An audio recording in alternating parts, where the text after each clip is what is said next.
nasi boranan ini sudah ada sejak zaman dimana kita Indonesia belum merdeka, yaitu di tahun 1944. Welcome to the Faoriza.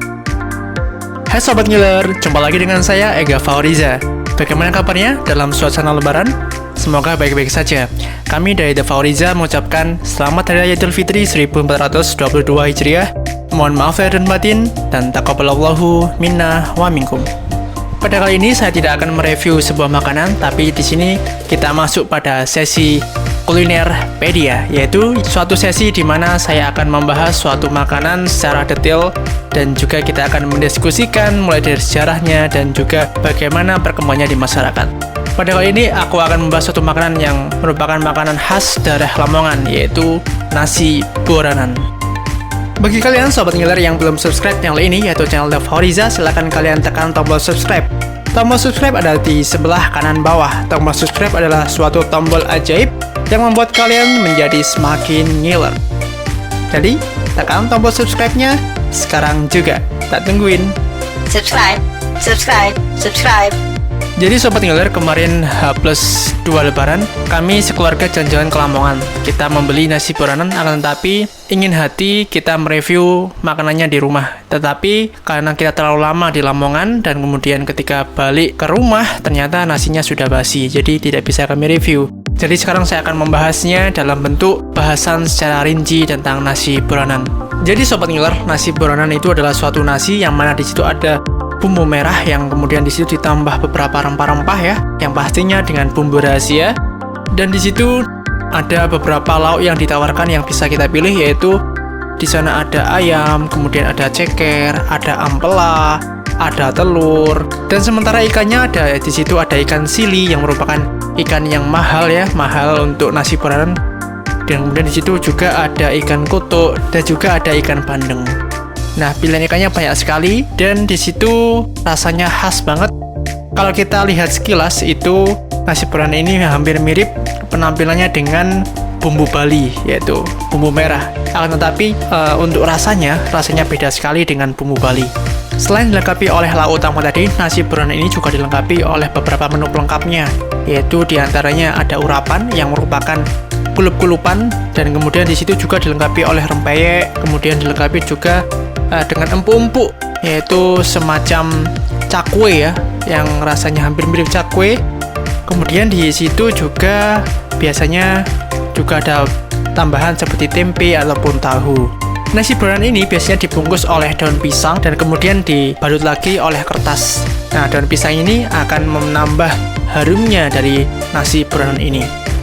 Sobat Ngiler, harga nasi boranan ini bervariasi ya, berdasarkan lauk pauk yang kita pilih. Bisa harganya berentang antara 10.000 sampai dengan 25.000. Yang paling mahal itu adalah ikan sili, yang merupakan ikan khas dari nasi boranan.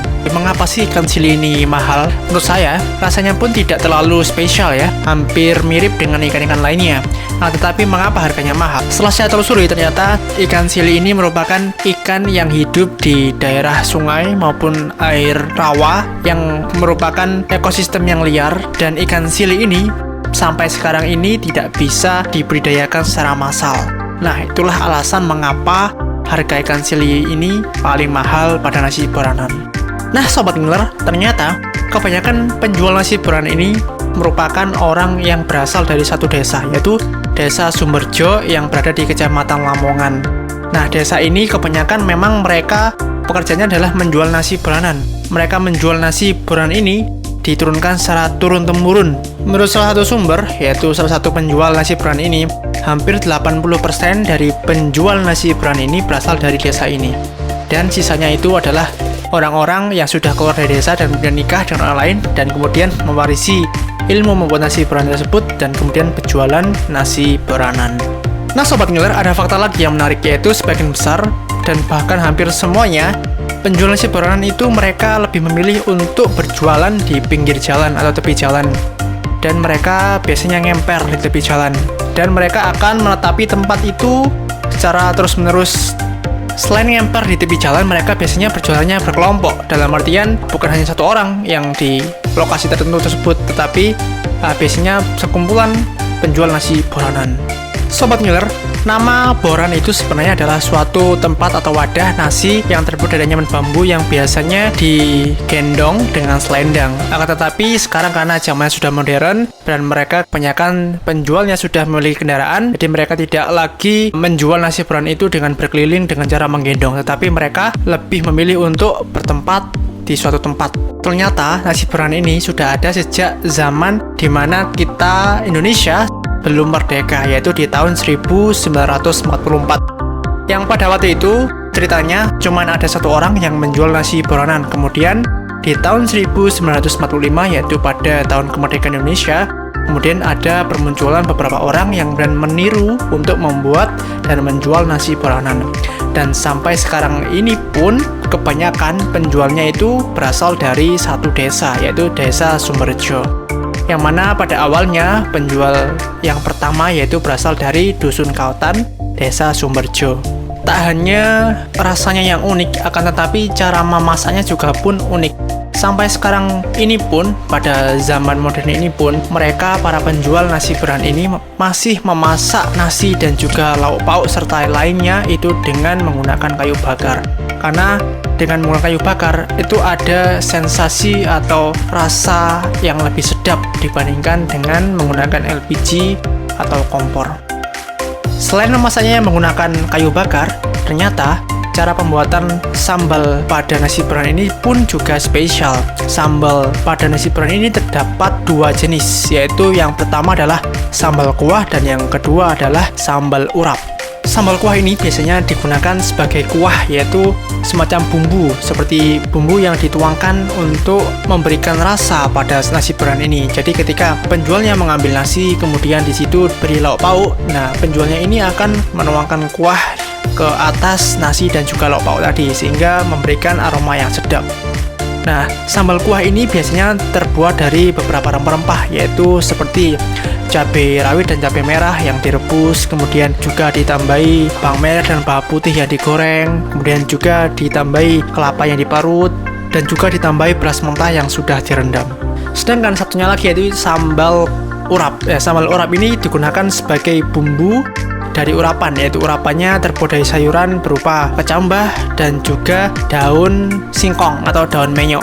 Sambal urap ini biasanya dibuat dari campuran dari cabai, kemudian bawang merah, bawang putih, dan juga bisa ditambahi garam dan juga penyedap rasa dan juga kelapa parut. Berbeda dengan bumbu urapan pada umumnya yang biasanya dikukus, akan tetapi pada bumbu urapan nasi boran ini mereka memasaknya dengan cara disangrai menggunakan kreweng. Kreweng itu adalah suatu tanah liat yang dibentuk persegi dan kemudian dibakar. Nah, mereka menggunakan kreweng ini untuk menimbulkan rasa yang khas. Nasi boran ini merupakan nasi yang sangat digemari dan populer di daerah Lamongan. Dan mungkin kalian tidak akan menemukannya selain di Lamongan, karena ini merupakan khas dari Lamongan. Dan memang penjualnya pun merupakan penjual yang berasal dari desa tertentu di Lamongan, yaitu Desa Sumberjo.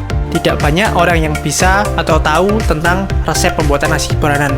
Nasi boranan ini menjadi sangat spesial dan khas dari Lamongan. Jadi kalau kalian mampir ke Lamongan, jangan lupa untuk mencoba dan mencicipi nasi boranan. Selamat mencoba!